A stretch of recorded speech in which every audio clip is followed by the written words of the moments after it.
오늘은 우리 고린도 후서 5장으로부터 이제 내용을 좀 살펴보는 시간이 되겠습니다. 이 고린도 전서도 그렇지만 고린도 후서에 정말 우리가 설교 때 자주 듣고 우리가 또 성경을 읽으면서 참 이 말씀이 좋다, 그렇게 은혜를 받는 구절들이 이 고린도 후서에도 아주 여기저기 많이 분포해 있음을 보게 됩니다. 이 고린도 후서가 이 고난에 대한 문제에 대해서 많은 이야기들을 하고 있는 성경 중에 하나라고 우리가 볼 수가 있습니다. 물론 성경이 다 고난받고 어려움 가운데 있는 이들에게 위로가 되고 소망이 되고 또 하나님께서 같이 하시는 그런 확신을 주는 말씀들이 대부분이지만은, 그러나 어떤 성경들은 특별히 이 고난의 문제에 대해서 더 아주 세부적으로 또 집중해서 그렇게 말씀을 주는 성경들이 있지 않습니까? 뭐 시편에도 이제 그런 게 많죠. 그래서 시편의 시 가운데서 우리가 어렵고 힘들고 그럴 때 우리가 많은 그런 힘을 얻고 위로를 얻는데, 그런데 이 신약에서는 이제 서신들 가운데서 그럴 뿐만 아니라 그 중에도 이 고린도 후서에 그런 우리가 말씀들을 많이 찾을 수가 있다 하는 것을 먼저 우리가 기억할 필요가 있습니다.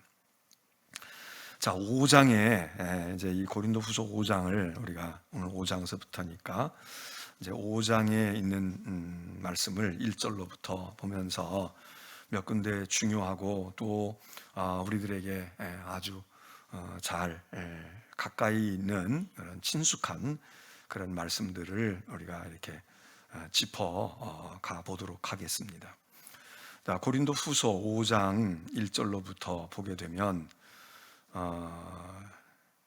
우리가 이 고린도후서 5장 1절의 말씀을 읽으면서 우리가 이제 뭐 장례식이 있거나 이럴 때에도 이제 이 말씀을 우리가 읽기도 하지만, 거기 보면 1절에 우리의 장막집이 무너지면 우리에게는 하나님께서 지으신 집이 있다.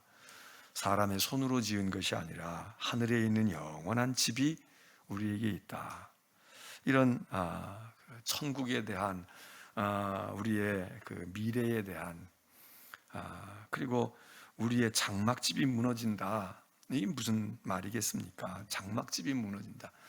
우리 장막 같은 이 몸이 그냥 잠깐 어디 나가서 여행 가서 텐트 치고 며칠 있다가 이제 가야지, 이제 집으로 가고 또 사업하러 가야지, 그럴 때 그냥 장막을 텐트를 후를 걷어 가지고 그냥 차에다가 싣고 그냥 잠깐 머물러 있는 것처럼 우리의 인생과 특별히 우리의 육신이, 우리의 이 몸이라고 하는 것이 그냥 장막과 같아. 그래서 그냥 순식간에 무너지고, 그냥 뭐 어제까지 뭐가 있었는데, 알록달록한 텐트들이 있었는데 주말이 지나고 공휴일이 끝나고 휴가가 지나고 나니까 하나씩 둘씩 다 철수하고 그냥 허허벌판이 되거나 골짜기가 되거나 뭐 이렇게 바뀌어지는 것처럼 우리의 인생이 그렇다 이거죠. 우리의 인생의 장막집이 무너지면 그 말은 그냥 그래, 우리의 인생이 무너지면, 우리의 인생이 끝나면, 이런 말도 되겠고, 조금 더 구체적인 형상 언어로 생각하면, 그래, 우리의 이 인간의 몸, 우리라고 얘기하는 이 몸의 장막, 육신의 장막이 무너지면, 세상 사람은 무너지고 나면 아무것도 아니죠. 아무것도 아니야. 그렇지만 우리는 이 육신의 장막집이 무너진다고 해서 아무 것이 아니라 우리에게는 하나님이 지으신 집이 있어. 임시 거처. 야, 우리 입주할 건데, 들어갈 건데, 진짜 우리 들어갈 집은 저기 있어. 그런데 우리가 잠깐, 뭐 지금도 대통령 권한을 인수하느냐 마느냐, 뭐 임시 사무실이 있느냐, 인수위원회 사무실이 있다, 뭘 쓸 거냐 안 쓸 거냐, 뭐 왈가왈부 하잖아요. 대통령이 뭐 집이 없겠어요? 근데 거기 들어가기 전에 그냥 곧바로 들어갈 수 없고, 거기 들어가기 전에 뭘 준비해가지고 들어가는데, 그 우리의 인생이 우리의 장막집, 내 인생, 이 땅에 살고 있는 것은 우리는 이게 우리 인생의 거의 전부라고 생각을 하지만, 믿는 사람에게 있어서는 지금 우리가 거하고 있고 우리가 살고 있고 내가 살아가고 있는 이 땅에서의 삶이라고 하는 것, 인생이라고 하는 것, 그리고 우리가 거하는 거처라고 하는 것, 그리고 우리 존재를 뜻하고 그리고 상징하는 이 육체, 이 육신, 이건 다 무너진단 말이죠. 금방. 이건 임시집이야. 잠깐 동안 있을 거지 여기가 영구한 집이 아니야. 우리는 우리의 장막집이 무너진다고 해도 하나님께서 지으신 집, 영원한 집, 하늘의 집, 하나님이 지으신 집이 우리에게 있으니, 그러니 이게 얼마나 큰 위로가 되고 소망이 되고 우리에게 힘이 됩니까? 그래서 우리가 이 땅에 사는 동안에 2절에 보면 우리가 여기 있어 탄식하며, 비록 우리가 살아가는 동안에 이런저런 우리에게 탄식이 있고 우리의 삶에 고달픔이 있을지라도 우리는 바라고 희망하고 갈구하는 소망이 있는데, 하늘로부터 오는 처소, 하나님이 지으신 집, 하늘에 있는 영원한 집, 이게 다 같은 표현이죠. 그 하늘의 집이, 영원한 집이 그 하늘에부터 오는 처소가 우리에게 오는 것을 우리는 또 한쪽으로는 간절히 고대하고 있다. 아유, 지금은 수돗물도 안 나오고 지금은 뭐가 불편하고 춥기도 하고, 뭔가 구조도 이게 이런 데서 어떻게 살겠어. 그러나 그거가 전부인 사람들은 인생이 이게 뭐야 그럴지 몰라도, 우리는 하늘로부터 오는 하나님의 처소, 하나님의 집, 육신의 장막이 무너지고 난 다음에 와지는 영원한 집이 있는 것을 우리가 알고 있기 때문에 그것을 간절히 사모한다. 그걸 간절히 사모한다. 그래서 비록 우리가 여기 있으면서, 그러니까 이게 이제 죽음의 문제일 수도 있고 또 인생의 유한함과 연약함일 수도 있는데, 그것이 우리를 지배하지 못하고 그거는 하나의 과정이고 그걸 통해서 우리에게 생명이 덧입혀지고 하나님의 처소가 덧입혀지는 것을 우리가 고대하고 우리가 사모하고 우리가 기대하고, 그게 우리의 모습이다 이거죠. 그래서 그냥 탄식하는 것이 아니라 우리는 사모한다. 그렇기 때문에 6절에 이게 그냥 이제 우리는 집이 있을 거야, 우리는 그럴 거야 이러고 그냥 고대만 하는 것이 아니라, 그러므로 6절에 우리가 담대하다. 우리가 이 땅에 육체의 장막에 머물러 있을 때 하늘에 아직 처소에 들어가지 못했어. 그런데 우리가 이 땅의 나그네로 장막과 같은 곳에서 살고 있는 동안에도 우리가 담대할 수 있다 이겁니다. 불안하고 걱정하고 염려가 되고 그러는 게 아니라 우리가 항상 담대해. 왜? 이 장막집이 무너져도 우리에게는 하늘의 처소가 있고 하나님이 우리를 위해서 지으신, 하나님이 지어주신 집이 있는 것을 알고 있기 때문에 우리가 항상 든든하게, 담대하게, 당당하게 그렇게 살아갈 수가 있다.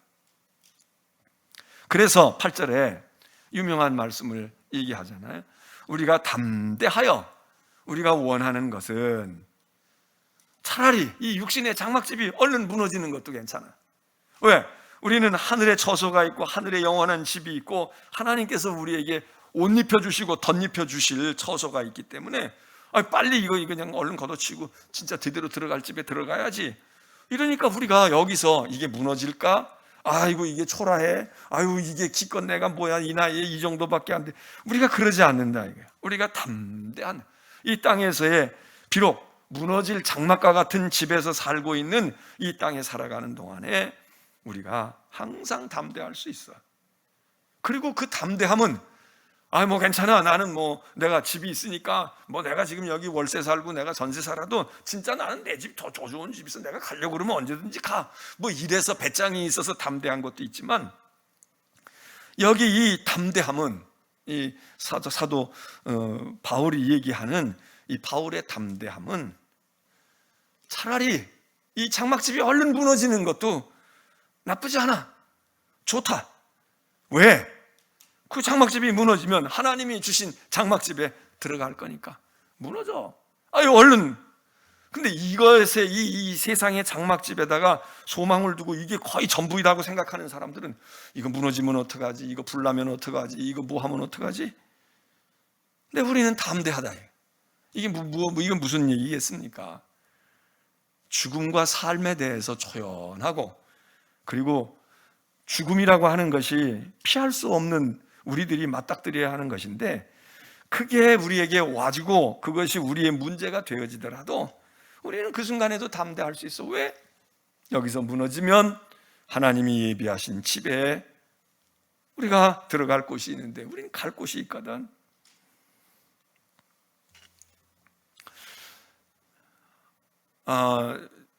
우리가 요즘에 무슨 이 장례를 치르거나 이제 초상을 이렇게 맡게 되거나 그러면 이제 사실은 종교에 따라서 우리가 신앙이 있냐 없냐, 또 내가 무엇을 믿고 있느냐에 따라서 그 죽음에 대한 생각과 장례하는 절차가 다 다르죠. 근데 이제 이런 분들이 있어요. 이제 장례를 치렀단 말이에요. 그럼 무슨 사무제니 뭘 어떻게 하고, 근데 이제 한 49일쯤 지나면 49제라는 거 하잖아요. 49제. 49일째 되는 날 제사를 드리고 뭐를 올리고 뭐를 어떻게 해. 49제가 아니고 49제인데, 근데 하여튼 그때 이제 제사도 지내고 뭐 하고, 그 왜 49제라는 걸 왜 할까? 그러면 우리 기독교하고는 아무 관계가 없거든요. 우리 기독교하고는 아무 관계가 없어. 우리가 지금 사실 3일장, 요즘에는 이제 그거 별로 이제 그냥 사정이 그러면 코로나고 그렇고 화장장이 뭐가 어떻게 돼서 날짜가 그래요. 그리고 또 그냥 너무 밤늦은 시간에 운명하셔가지고 어디 알릴 수도 없고 그래가지고 이게 짧은 이틀처럼 됐지 이게 말이 3일이지. 그러면 그냥 요즘에는 4일장도 그냥 하는 분들도 많더라고요. 근데 전에는 4일장을 안 하려고 그랬잖아요. 4일장이 뭐야? 3일장이든지 5일장이든지 7일장이든지 이렇게 해야지. 그거 다 무슨 그 종교적이고 미신적인 그런 어떤 것들이 이제 있어서, 이게 죽음에 대한 것을 생각하는 방법이 다르잖아요. 사모제? 사모제 이렇게 얘기하는데 사모가 아니고 사무 아닙니까? 사모제? 사모제가 기독교하고 무슨 관계가 있어요? 아무 관계 없어요. 우리가 꼭 3일장을 해야 될 이유가 어디 있어? 3일장 안 해도 상관없어요. 물론 사망을 확인하기 위해서, 육체적으로 물리적으로 신체의 사망을 확인하기 위해서 그냥 이러고, 또 그런 신앙을 가진 사람들은 그럼 뭘 어떻게 해서 그냥 이틀은 이렇게 하고 그 다음에 3일째 발인하는 거야, 이럴 수 있지만 우리하고는 사실 아무 관계가 없어요. 기독교인들이 근데 그냥 입관 예배 드리고 무슨 학원 요즘에 학원도 잘 안 하고 요즘엔 그냥 이제 화장을 하니까 그러는데, 그렇게 예배를 드리고도 우리는 사무제를 어떻게 할까? 또 49일이 됐는데 어떻게 하죠? 49일엔 교회가 와서 예배를 드려주나요? 우리는 어떻게 해야 되나요? 이런 분들이 있잖아요. 왜냐하면 장례라는 걸 되게 다 처음 만나보지, 이걸 몇십 번을 해보고 장례를 만나면 괜찮은데, 근데 여러분 49제라는 건 우리하고는 아무 관계가 없어요. 그 49제라는 게 그런 거라는 거 아니에요? 사람이 죽고 나서 몸을 다 화장을 하든 매장을 하든 장례를 지냈어. 근데 이 원혼이, 죽은 사람의 원혼이 49일 동안 떠돌아다니는 거야. 어디 안착을 못해. 몸뚱아리는 화장을 했든 매장을 했든 그랬는데, 이 죽은 사람의 넋이 말이에요. 이게 떠돌아다닌다. 구천을 떠돌아다닌다고 생각하는 거예요. 그래가지고 어디 내가 안식을 하지, 어디 안지 이럴 때 이제 49일째 되는 날 제사를 드리고 정성을 다하고, 그래서 좋은 곳에 안착해라. 이제 그만 방황하고 그만 떠돌고, 그러고 가서 편안하게 쉬게 해주세요. 그래서 49제 한다는 거예요. 근데 우리는 사람의 생명이 떠나면 하나님이 그 영혼을 거두신다고 믿고 있는 것이고, 무슨 49일 동안 방황할 이유도 없는 것이고, 여기 있는 대로 우리가 육신의 장막이 무너지면 하나님께서 우리에게 주실 하나님의 처소가 있는데, 또 부활의 신앙을 가지고 부활의 그날을 기약하는데, 무슨 49제가 우리에게 뭐가 필요합니까? 그런데 이제 안 믿는 가족들도 있고 또 신앙이 없는 분들을 위해서 굳이 그날 그렇게 한다 그러면 우리는 자관 예배로 다 드리면 되니까 3일이 됐든 49일이 됐든 일주기가 됐든 10주년이 됐든 예배로 드리면 되니까, 그러니까 이런 말씀을 읽으면 되죠. 우리의 장막이 무너질지라도 하나님께서 지으신 집이 있어. 우리 사랑하는 부모님이 말이야, 내 아내가 걱정할 거 없다. 육신은 무너지고 인생은 무너졌지만 그러나 하나님이 지으신 집이 있어서 영원한 집에 우리 주님께서 내가 가서 너희를 위하여 처소를 예비할 것이고 처소가 다 준비되면 내가 와서 너희를 데려갈 것인데, 그래서 주님이 재림해가지고 우리를 다 집단으로 데려가시든지 아니면 한 사람 한 사람 너는 분양을 받았어, 그러니까 와도 돼. 그러니까 아직 저나 여러분은 주님이 바쁘셔가지고 집을 못 지으신 거지. 지어 놓으시면 얼른 여기 들어와서 여기 분양받아서 여기서 거해라, 우리식으로 세상적으로 생각하면 말이죠. 그거 다 준비가 됐어. 왜 밖에 나가서 고생하냐? 네 집이야. 다 등기돼 있고 네 건데 여기 와서 살아. 여러분은 하늘의 집이, 영원한 집이 빨리 여러분 순서가 1번으로 받아가지고 분양 순서 1번이 돼가지고 빨리 분양권을 받으시면 좋겠어? 아니면 좀 천천히 해주세요. 천천히. 나 천천히 가도 돼요. 그리고 천천히 받기 원하셔. 송도에 좋은 아파트가 있어요. 여태껏 있는 아파트보다도 아주 좋은 아파트가 있는데 분양권을 추첨하고 순서를 따르고 영순위가 있고 1순위가 있고 후순위가 있고 있는데, 여러분은 순위가 빠른 게 좋으셔요? 아니면 나는 괜찮아요. 난 지금 있는 집이 그래도 편하고 좋은데 천천히 다 들어가고 난 다음에 여러분 그러시겠어요? 세상 집 같으면 영순위 달라고 그럴걸, 빨리 달라고 그럴걸, 빨리 그 집에 가서 애 크기 전에 가야 되고 더 늦기 전에 가야 되고, 이 추운 데서 이러고 돈만 많이 나오고 연료비만 많이 나오고 이런 것 말고 쾌적한 데 가서 전망 좋은 데 가서 조금이라도 더 살게 해주세요. 그리고 먼저 받기 원하실 거 아니에요. 먼저 받는 분은 섭섭하지만 우리와 헤어져야 되잖아. 빨리 가셔야 되잖아, 그 집으로. 우리는 여기 장막집이 무너지면 하나님이 지으신 집, 또 달리 얘기하면 하늘에 있는 집, 또 달리 얘기하면 영원한 집, 거기 우리가 처소가 있는데 무슨 49일이 됐다, 무슨 3일이 됐다, 그럴 거 없다. 그래서 여기 있는 이 말씀, 우리는 담대할 수 있어. 왜? 우리가 이 땅에 살면서 거할 것이 없거나 그 다음이 어떻게 될 때 불안할 때 이거 어떡하지? 이나마도 다 못 누리면 어떻게 돼? 이래야 불안해지고 이게 걱정이 되고 이게 마음이 약해지는 건데, 담대하다 이거야. 항상 담대하다. 그러면서 그 담대함 가운데서는 이 세상에 사는데 비바람이 쳐도 나는 두렵지 않아. 나는 공산당이 쳐들어와도 걱정이 없어. 이런 담대함도 있지만 이 담대함을 바울은 뭐라고 얘기하느냐? 차라리 여기를 떠나서 주님이 예비하신 그 처소에 들어가 주님과 함께 있을 수 있기 때문에 나는 그냥 가면 좋겠어. 나는 그냥 가면 좋겠어. 여기를 떠나면 좋겠어. 그 담대함입니다. 그거 아주 빨리 이사하고 싶은 거야. 몸살이 나서 나 여기도 좋고 여기도 괜찮지만 나는 여기보다 영원한 처소에 하나님께서 예비하신 처소가 궁금해. 나 거기 좀 가면 좋겠어. 그래서 이 땅에 있는 육신의 장막이 무너지는 것에 대해서 담대함을 가지고 있다. 그래서 8절에 얘기합니다. 우리가 담대하여 원하는 것은, 그런 그리스도인들이 정말 원하는 것, 담대하게 아주 담담하게 원하는 건 뭐냐면, 차라리 몸을 떠나, 육신의 장막을 떠나 이 땅에 있는 장막이 빨리 무너지고, 그리고 여기서 떠나서 주님의 장막에 가서 주님이 지으신 곳에 가서 주님과 함께 있는 것이라. 함께 있는 그것이라. 여러분 어떠세요? 이거 우리의 얘기일까요? 하나님 참 좋기도 좋고요. 그 가정도 아이들도 그렇고 참 여기도 행복하고 좋아요. 그렇긴 한데요. 주님만 하겠습니까?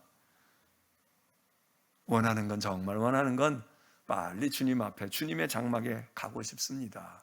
여러분 그러세요? 그래도 아직도 이 땅에 조금 할 일도 있고, 아유 내가 뭐 좋아서 그런 게 아니라 내가 할 일이 있어요, 뭐 이렇게 핑계 대지만 그 뭐 일 때문에 그런 게 아니라 여기가 그냥 괜찮잖아요. 그리고 그 다음은 우리가 잘 모르겠고, 아유 암만 좋아도 난 여기 조금 더 살고 싶어, 뭐 이런 것도 있지 않아요? 근데 정말 원하는 분들이 있어. 진짜 원하는 이들이 누굽니까? 어떤 사람들이 원해? 믿음 좋은 사람들이 원한다고 하지만 믿음 좋은 사람들보다 더 원하는 사람들, 진짜 원하는 사람들이 누굽니까? 정말 이 땅에서 고통이 너무 심해. 그냥 하루 자고 일어나도 의식이 깨서, 눈으로 깨서 있는 순간 아프고 쑤시고, 그리고 그렇다고 해서 뭐 나가서 활동해가지고 돈 벌어다 자식 먹일 수도 없어. 그냥 오히려 내가 자식들에게 짐이 돼. 그냥 누가 나 보살핀다고 그러고, 누가 어떻게 한다고 그러고, 돈 들고. 하나님, 이제는요 나를 데려가세요. 하나님 정말 날 데려가십시오. 이제 이만큼 됐습니다. 그런 분들이 정말 그렇게 원하더라고.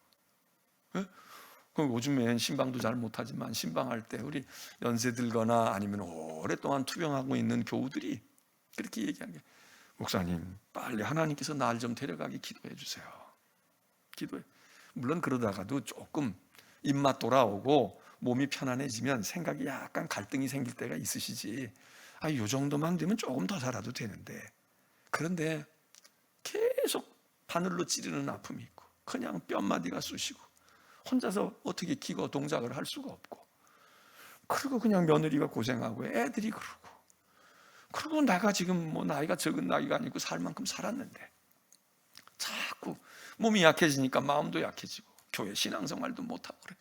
하나님이 이럴 바에는 천국 가게, 그럴 때 우리가 천국 가기 원하고 주님과 함께 있기를 원해요. 그럴 때 한해서, 그런 정도에 들어갈 때, 어떤 때 이 땅에서 정말 의미가 별로 없고 정말 고통스럽고 정말 힘들고 정말 괴로운 나날이 계속되니까 이걸 모면하고 싶은 거예요. 근데 만일에 세상에 요만큼이라도 즐거움이 있고 요만큼이라도 부요가 있고 무언가 여기서 즐거움 있어 보세요.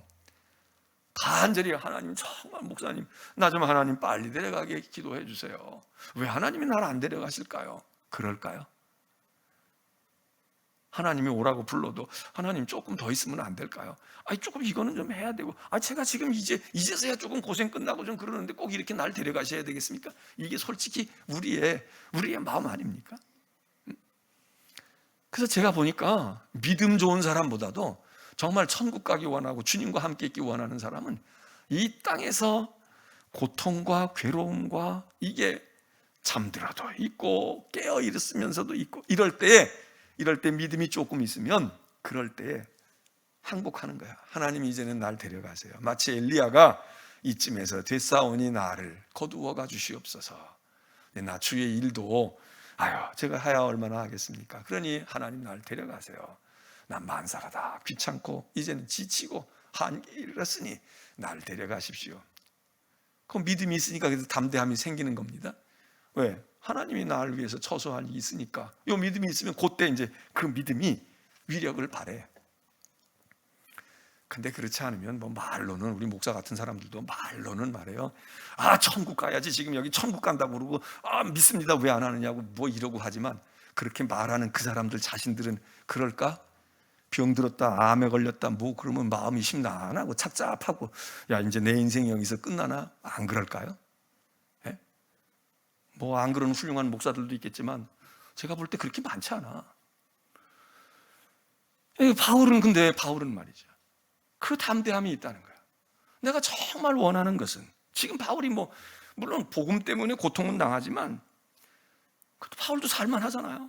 사람들이 따르고 말 듣고 사도님 그러고 있는데 뭘 그렇게 말이죠. 바울이 지금 쫓겨다니면서 도망자로 있는 것도 아니고 말이에요. 자기가 사서 고생하는 거지 그게 아니잖아요.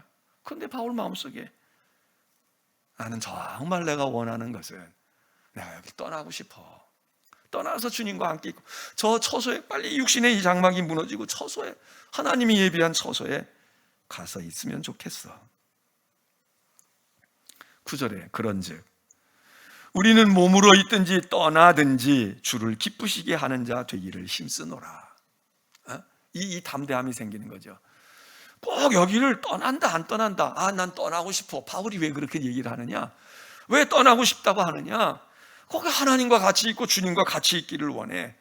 조금 더 그거를 달리 이야기하면, 여기 있어도 주님을 기쁘시게 하면 내가 힘들어도 있는 것이고, 내가 떠남으로써 주님을 기쁘시게 한다면 내가 떠나도 나 여기 땅에 미련이 없어.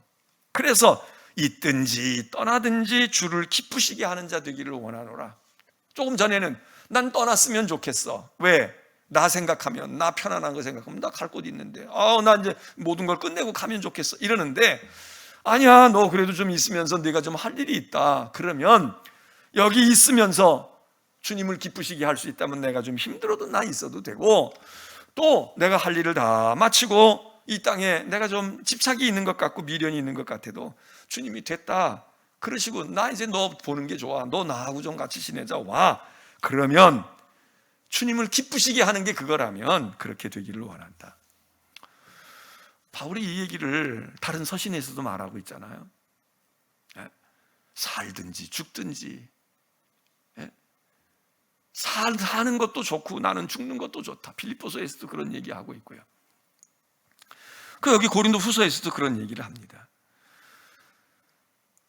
자,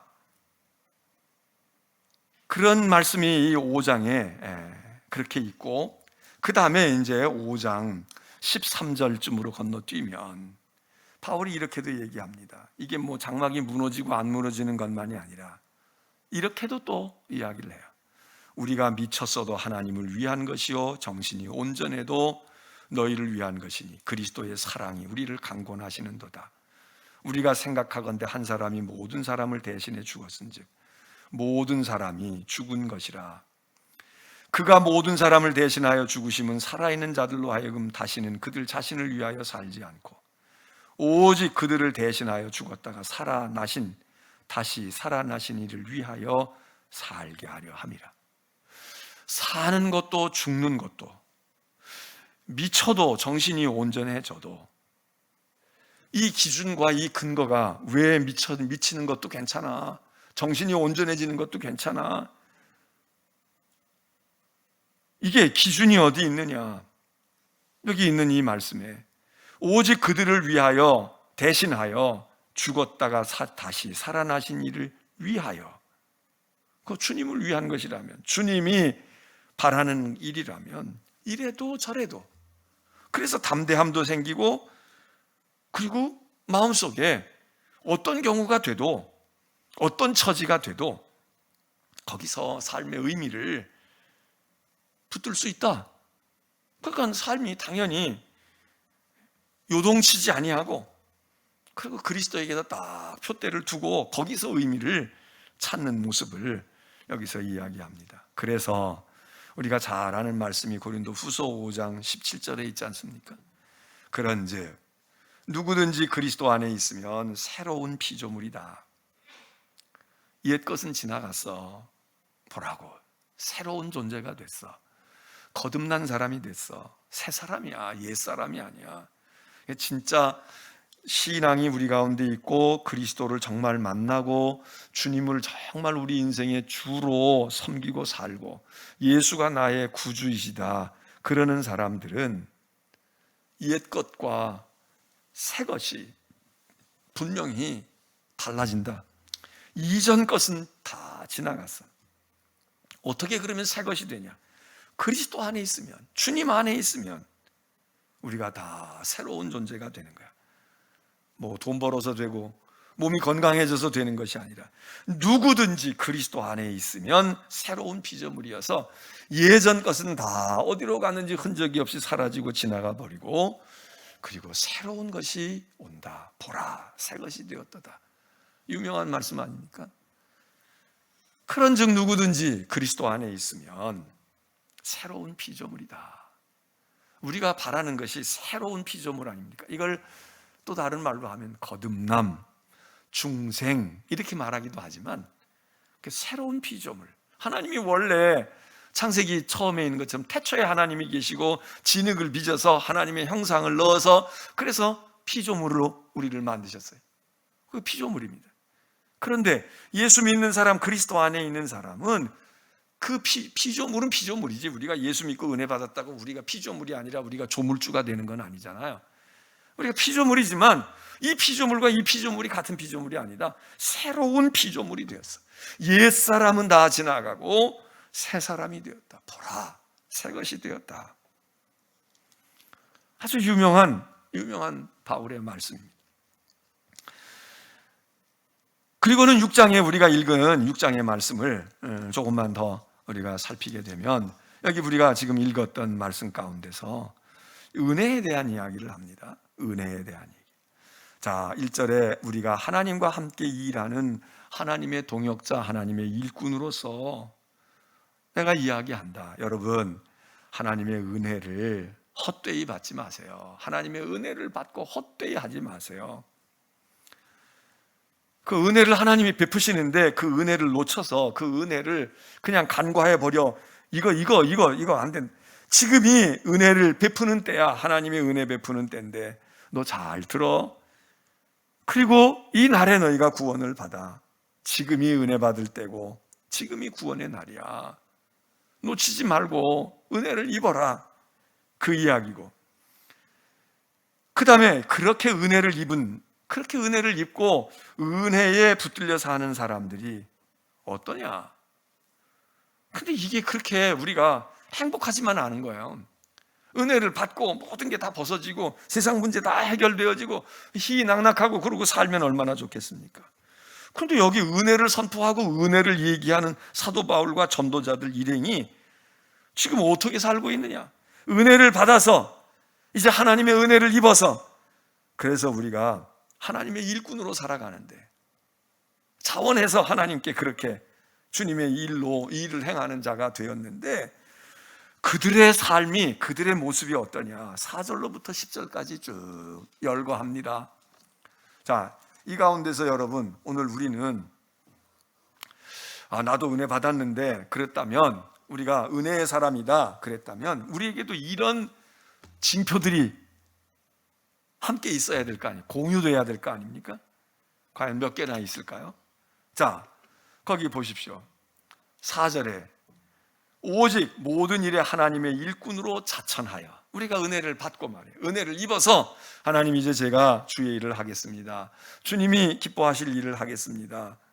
그리고 우리가 일꾼으로 스스로 자원하고 자천했는데 그건 어떤 일이 생겼느냐? 많이 견디는 것,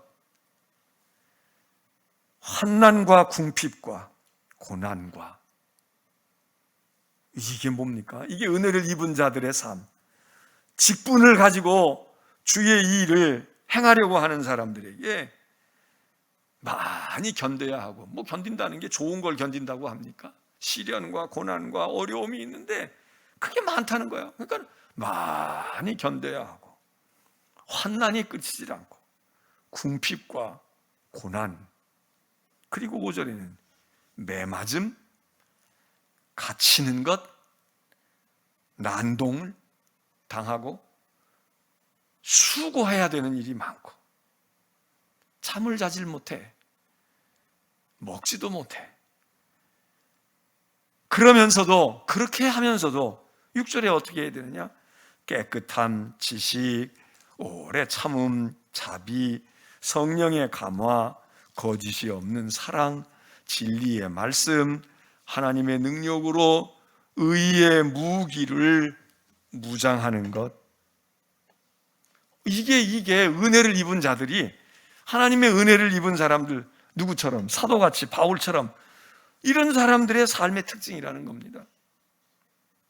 자, 오늘 우리가 여기 있는 이 말씀을 읽을 때 여러분, 우리가 얼마나 많이 견뎌야 할 이유가 있겠습니까? 또 참고 또 견뎌야 하고 그냥 당해야 하고, 그 은혜 받은 자의 특징이라는 거예요.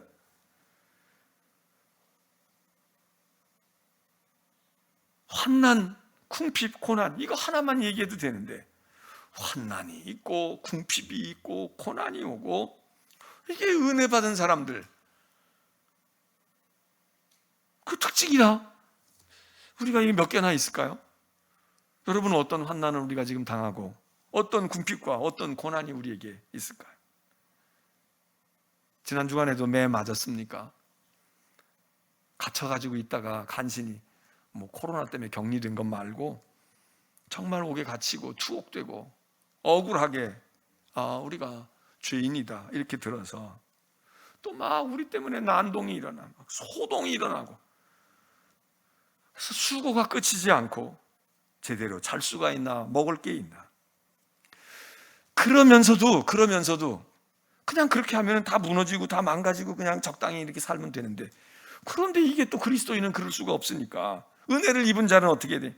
깨끗해야 된다는 거예요. 세상이 더럽다고 우리도 그냥 같이 적당히 물 튕기고 이렇게 될 수, 우리는 청결함을 유지하고 진정한 영원한 진리의 지식이 있고 오래 참고, 그러는 중에 우리의 선과 자비가 메마를 것 같은데 그렇지 않고 자비함이 있고 성령의 감화와 은혜가 충만하고, 세상은 우리를 속이고 거짓되지만 거짓이 없고 진리의 말씀이 우리 가운데 가득하고 하나님의 능력으로 우리에게는 강력한 무기가 있는데, 그게 무슨 폭력과 권력과 세상의 어떤 재물과 무슨 이런 것들이 아니라 의의 무기를 하나님께서 좌우에 지어주셨어요. 그래서 영광과 욕됨으로 8절에 보면 그러했으며 악한 이름과 아름다운 이름으로 그러했느니라. 그러니까 상황이 어떻든, 우리가 막 칭찬을 받던, 우리가 좋은 여건 속에 있든, 아니면 우리가 막 욕을 먹고 비방을 당하고 그랬든, 우리는 이렇게 하나님의 말씀 능력으로 좌우의 의의 무기를 삼고 깨끗하고 성령의 감동을 가지고 거짓하지 아니하고, 그리고 우리가 이렇게 지금 우리 이렇게 지내고 우리가 이렇게 살아가고 있다는 것. 그래서 9절에 무명한 자 같으나 유명한 자요. 뭐 우리 이름을 누가 몇 사람이나 알겠습니까? 우리가 무슨 일을 당했다고 해서 뭐 그 사람들이 뭐 눈 하나 깜짝하겠습니까? 우린 다 무명초와 같죠. 들풀과 같아. 근데 사도 바울이 얘기합니다. 당신들 이름 없는 사람들 같지만 진짜 유명한 사람들입니다. 그리고 이 사도 바울의 일행들이 말이죠, 어떻게 보면 저 사람들이 산 사람이야, 죽은 사람이야, 힘이 있는 거야, 없는 거야, 뭐가 저 사람들이 존재감이 있는 거야, 없는 거야, 그 어떻게 보면 죽은 사람 같아, 시체 같아. 그냥 이리 뒹굴고 저리 뒹굴고, 이 사람이 발로 차면 차이고 그냥 그러는 거야. 죽은 자 같아. 그런데 진짜 살아있는 사람들이고요. 어떻게 보면 저거 벌받아서 저렇지, 하나님이 징계하셨지, 저거 보나마나 뒷구멍으로 죄졌을 거야. 그러니까 하나님께 저렇게 혼나지. 믿음 있는 사람들끼리도 또 그렇게 비방하고 욕을 먹을 수밖에 없지만, 바울이 얘기합니다. 아니, 우리가 징계를 받는 것 같지만 우리 죽을 것 같아? 죽지 않아. 징계가 아니라는 거죠. 근심하는 자 같으나 항상 기뻐하고. 여러분, 어떤 사람은 항상 기쁜 것 같아요. 우리가 볼 때는 야, 저 사람은 걱정이 없겠고 근심이 없겠구나. 속으로 많은 근심이 있어. 사람들 앞에서는 그렇게 뭐 밝고 대단한 것 같은데 뒤로 가서는 혼자 고민하고 근심하고 걱정하고. 그래서 야, 저 사람은 수심에 가득 차 있어, 이래서 그런 사람도 있지만 그게 아닌 거죠. 남들이 볼 때는 뭐 인생을 달관한 것 같고 말이에요, 뭐 아주 굉장한 것 같아. 사회적으로도 가끔가다 그런 사람들 있잖아요. 벌써 여러 해 됐습니다만은 제가 그때도 설교 때 그런 얘기 했지만, 행복 전도사다 그래가지고 말이죠, TV 나와가지고 행복에 대한 강의도 하고, 그리고 막 나이에 비해서 아주 젊게 살고, 그리고 막 여기 머리에도 물감을 싹 이렇게 들이고, 그 사람 얘기 들으면 진짜 막 뭐 에너지가 나온 것 같아. 뭐가 있는 것 같고. 그런데 어느 날 뉴스가 뜬 거야. 생을 마감했다는 거야. 뭐 행복해서 마감했는지 모르지만 모순되잖아요. 불행한 거 이겨내세요. 아이고 그거 그렇게 생각하지 말고 이렇게 살면 되고요. 막 그러고 TV 나와서 한참 떴지. 제가 이름은 얘기하지 않겠지만, 근데 그런 사람이 한둘입니까? 그 사람은 워낙 유명했으니까 그랬지만 비슷한 거기까지는 안 가도 비슷한. 근데 진짜 걱정을 많이 하고 이렇게 무명한 사람 같은데 아무 이름도 없고 그냥 행복이 뭔지도 모르고 사는 것 같아. 근데 진짜 행복한 사람들이 있잖아요. 아니, 나는 행복해요 이렇게 안 하고 있지만, 나는 행복해요 이러는 사람보다 진짜 행복한 사람도 있잖아요. 뭐 행복이 뭔지는 잘 모르지만 가만히 마음이 평온하고, 그리고 인생이 이러고 감사하고 말이에요. 그냥 나날이 그러고 때가 되면 또 가는 거고 이러고 있는 행복한 사람들 있잖아요. 그 여기 얘기하는 건 무명한 자 같으나 우리 그리스도인들 또 하나님의 은혜 입은 사람들이 뭐 다 유명합니까? 다 뭐 대단합니까? 은퇴하면 다 유튜브 하고 은퇴하면 뭐 다 해가지고 현역 시절보다 더 뛰어 그런 사람 몇이나 있겠어요? 무명한 자 같지만 그런데 실제로 정말 유명한 사람이고 죽은 자 같은데 저 사람이 살아있는 거야 죽은 거야 저럴 바엔 뭐하러 살아. 그런데 우리가 살아있다. 근데 이런 사람들이 누구냐? 바울 포함해서 진정한 그리스도인들, 은혜 입은 사람들, 새로움을 입은 사람들, 저 장막을 무너지더라도 하나님의 집을 바라볼 수 있는 그리스도인들, 이 사람들 정말 유명한 사람 아닌 것 같아서 진짜 유명한 사람이 그 사람들이야. 진짜 그 사람들이 힘없고 뭐 의미 없고 뭘 저게 사는지 행복이 뭔지는 알까? 이러는데 그 사람들 죽임 당하지 않아. 짓밟히지 않는다고. 10절에 이야기합니다. 근심하는 자 같으나 항상 기쁘고. 여러분 기쁘다 그러고 박수치고 이렇게 해가지고 뭐가 어떻게 됐네 뭐 엔돌핀이 솟았네 어쨌네 이렇게 해가지고 만들어서 기뻐하는 것도 해야 되겠지만 그럼 어떤 사람은 보면 늘 슬픈 것 같아. 그냥 늘 뭔가가 아쉬운 것 같고 늘 하소연하고 그런 것 같은데 성경이 얘기합니다. 근심하는 사람 같은데 정말 기뻐하는 사람이야. 근데 어떤 사람은 늘 기쁜 것 같아. 아주 뭐 문제가 없고 다 해결한 사람 같아. 그런데 진짜 근심하고 살잖아요. 진짜 근심이 있는 거예요. 가난한 사람 같아도 부유한 사람이 있고 부유한 것 같은데 그런 가난뱅이가 없지. 없어도 뭐 허세를 부려서가 아니라 없는데 마음도 넉넉하고 그냥 있으면 있는 대로. 그런데 뭐가 있어 그래도 남보다 가진 것도 있고 괜찮아. 근데 날 죽겠다는 거지. 뭐 어쨌다고 그러고 말이에요. 뭐 없다고 그러고 그냥 주는 것보다는 어떤 분이 아니 이제는 다 퇴직도 하고 사회활동도 안 하고 그러신데 이게 뭘 어떻게 이렇게 됩니까? 그러니까 아니에요. 그래도 저 지낼만 해요. 저는 살만합니다. 괜찮아요. 걱정 없습니다. 뭐 없어서 없을 수도 있겠 걱정이 없어서 없을 수도 있지만 마음에 부요한 거지. 왜 아쉬움이 없겠어요? 현역으로 벌고 일할 때에도 부족하고 뭐 그렇고 부자도 아닌데 그런데 그래도 다 살만하고요. 견딜만. 제가 요렇게 대접할 만 요만큼은 내가 되고요. 괜찮. 그게 여기 성경이 얘기하는 가난한 자 같으나 부유한 사람. 어떤 사람은 볼 때 아주 부유하고 넉넉한 사람인 거예요. 뭐 보면 대단해. 뭐 겉보기에도 뭐 괜찮지.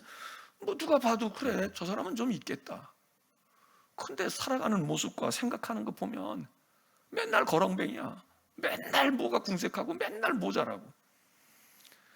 많은 사람을 부요하게 하고 아무것도 없는 자 같으나 모든 것을 가진 자로다. 모든 걸 가진 것 같은데 아무것도 없는 사람이 있고요. 가진 게 별로 없는 것 같아. 그런데 모든 걸 가진 자. 이게 지금 바울이 고린도 교회 교인들에게 이야기하면서 이게 누구냐? 이게 바울 자신이죠. 자기야. 나는 가진 게 없지만 다 가졌어요. 내가 맨날 바울도 근심이 얼마나 많습니까? 근데 정말 근심이 많은데 그 근심이 죽어가는 근심이 아니야. 그 근심이 정말 기쁨의 원천이 되는 거예요. 그래서 성경에 그런 말씀이 있잖아요. 구원에 이르게 하는 근심이 있고 멸망하게 하는 근심이 있다. 여러분 근심이 하나도 없는 게 이상형이 아닙니다. 우리가 근심이 있어야 돼. 근데 뭘 먹지? 뭘 마시지? 그냥 내가 이러다가 병 걸리면 안 되는데 이런 근심만 하고 있으면 이거는 죽어가는 근심이야. 그런데 근심이 말해요. 그게 아니야. 자기가 근심 안 해도 돼. 걱정할 필요가 없어. 근데 또 나라 위해서 근심하고 말해.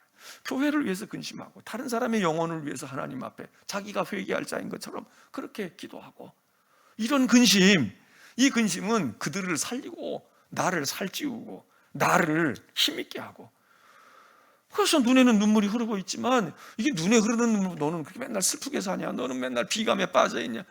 아니 여기서 눈물이 흐르는데 이 마음에서 기쁨의 샘이 솟아난단 말이지. 여기서 평화가 있고 여기서 근데 어떤 사람은 얼굴에서는 웃고 있어요. 희희낙낙하고 있어. 근데 여기서 검은 구름이 자꾸 떠올라. 죽음의 샘이 자꾸 번져나가. 그래서 여기서 멍들고 여기서 병들고 말이에요. 그 여기 지금 바울은 전혀 지금 반대 얘기를 합니다. 그게 믿음의 힘이다. 지금 고난과 환난 가운데 있는 고린도 교인들에게 그 얘기합니다. 고린도 교인들은 다 받은 것처럼 얘기해. 은혜 다 받은 것처럼 생각해. 그런데 실제로 보면 그렇지 않아. 비방하고 다투고 막 그래. 그런데 바울 전도자들의 일행은 말이에요. 뭐가 거진 것도 없는 것 같고 무언가가 희망도 없는 것 같고 뭘 저렇게 하고 있을까? 근데 바울이 정말 부요한 자가 누구냐? 정말 유명한 자가 누구냐? 정말 능력 있는 사람이 누구냐? 그 질문과 대답을 주고 있습니다. 자, 여기 이제 오늘 있는 말씀을 우리가 거기까지 그렇게 살펴보면서 그러면서 바울이 여기 이제 고린도 교인들에게 마지막으로 이것만 우리가 살펴봅니다. 거기 6장 11절 보면 고린도인들이여, 고린도 교회 성도들이여, 너희를 향해서 우리의 입이 열리고 우리의 마음이 넓어졌으니 너희가 우리 안에서 좁아진 것이 아니라 오직 너희의 심정에서 좁아진 것이라. 지금 바울과 이 고린도 교회 교인들의 관계가 그렇게 싹 원만하지는 않은데 바울이 이런 얘기를 하면서도 내가 당신들을 향해서 마음을 열고 얘기하는 겁니다. 13절에 내가 자녀에게 얘기하듯 하는 겁니다. 당신들이 오해할 수도 있고 뭐 곡해할 수도 있는데 그렇게 하지 말라고. 우리가 당신들을 향해서 마음을 열기 때문에 이렇게 얘기하는데 당신들은 우리를 향하여 마음이 좁아지고 있어요. 이렇게 편협한 마음을 가지고 마음의 문을 다 빗장을 걸고 있는데 나는 자녀에게 말하는 것처럼 부모의 심정으로 이야기합니다. 그러면서 살아계신 우리가 하나님의 성전이 아니냐 16절에 얘기합니다. 우리는 살아계신 하나님의 성전이 따로 있는 게 아니라 여러분이 성전이에요. 여러분의 하나님이 하나님이고 하나님은 여러분의 하나님이고 여러분은 하나님의 백성이 아닙니까? 그러면서 바울의 이 권면과 이 말을 부모가 아비가 진심으로 하는 것처럼 듣고 마음을 여십시오. 마음을 넓게 여십시오. 그렇게 이제 권면하고 부탁하는 말도 아울러 하고 있습니다. 자, 이 고린도 후서 우리가 이 고난이 많고 시련이 많은 세상을 살아갈 때 이 고린도 후서에서 우리가 많은 위로를 받습니다. 많은 우리가 소망을 얻고요. 오늘도 그런 말씀의 일부를 생각했습니다. 자, 이제 이 말씀들 나누었던 말씀들 짚었던 말씀들을 우리들이 기억하고 우리가 기도하고 가겠습니다.